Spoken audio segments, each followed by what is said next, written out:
Hello, you car beautiful lot. Come and pack my 4 parcels with me. We have a set of earphones. We have a set of beautiful burgundy flats.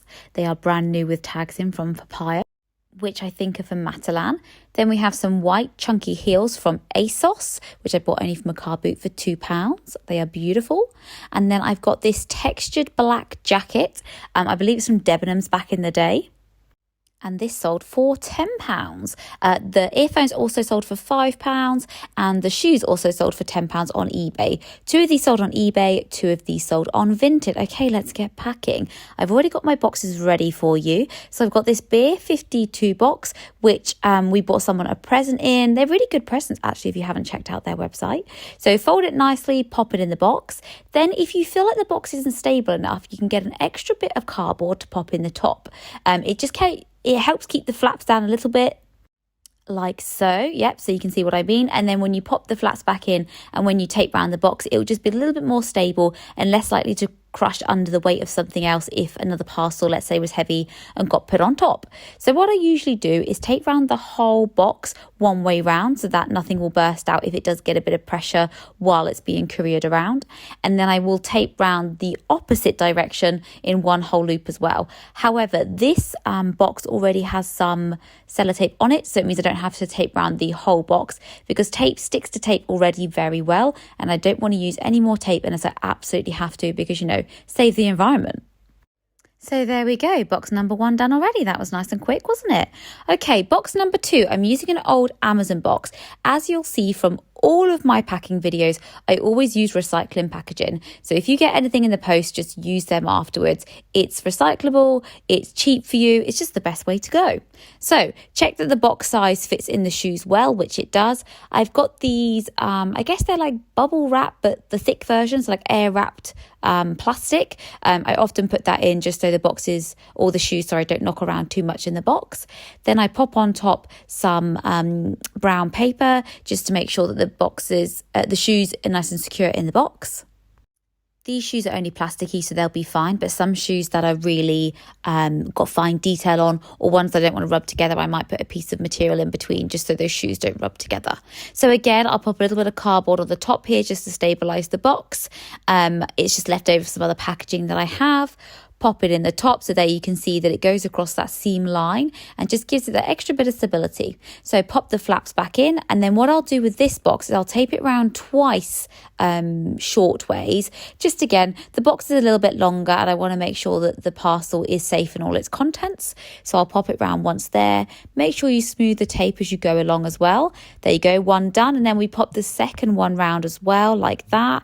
Again, if it's a small box, you don't really need to put that much tape on, but the bigger the box, you might need to use a little bit more tape. I get my tape from car boot sales. I pay about £5 for a pack of 6, so it's fairly cheap, just under £1 a roll. And then you'll see that I will tape the whole box round the other way now, just so then you've got that cross pattern going on, which is great. And there you go, box number 2 already. Here we go, we're storming through. Okay, what box have I got for these shoes? This is a gift box. It's very, very sturdy. I think something tropical came in it. So I either get rid of the label first or scratch out the old addresses, open it up. Here we go, it's nice and deep. So usually with shoes, I like to pop them in on top of each other, or one way facing one end and one way facing the other way. That's it, like that, just so that they fit in the boxes nicer. As you can see, we've got quite a bit of spare space in this box, so again, I'll use one of those aerated bags, pop them back in nicely. There you go, top to bottom, pop them in like that, and then I will just push down the bubble wrap. I'll call it bubble wrap. We just pop down the bubble wrap, and then I'll also use a little bit of paper here because we've still got a few more gaps. And again, the more gaps you have, the more unstable your parcel is. And again, what that means is when it's being couriered around, if something really heavy was to press on it, the box is basically burst open. Sounds dramatic, but it does happen. So these boxes are really good because they're sturdy. They've got a couple of flaps on, and you can just feel by it that it will maintain quite a bit of weight. So tuck it all in nicely, and then with this box I'm just going to go around once way lengthways because it's not as big as the last parcel that we just did. Make sure you smooth it out as you go along. By the way, if you haven't got these tape guns, you really need to. They are amazing. You can get them under £10 on Amazon. And then here, where the flap is still unsealed essentially, I will just seal round that again with the tape just to make sure that it can't be caught on anything in the post or, you know, be pulled open in any way. And then I just gently seal that down like that. Oh, there we go. Box number 3 done already. God, how quick is this? I try and do each parcel in under 2 minutes, so we are storming through.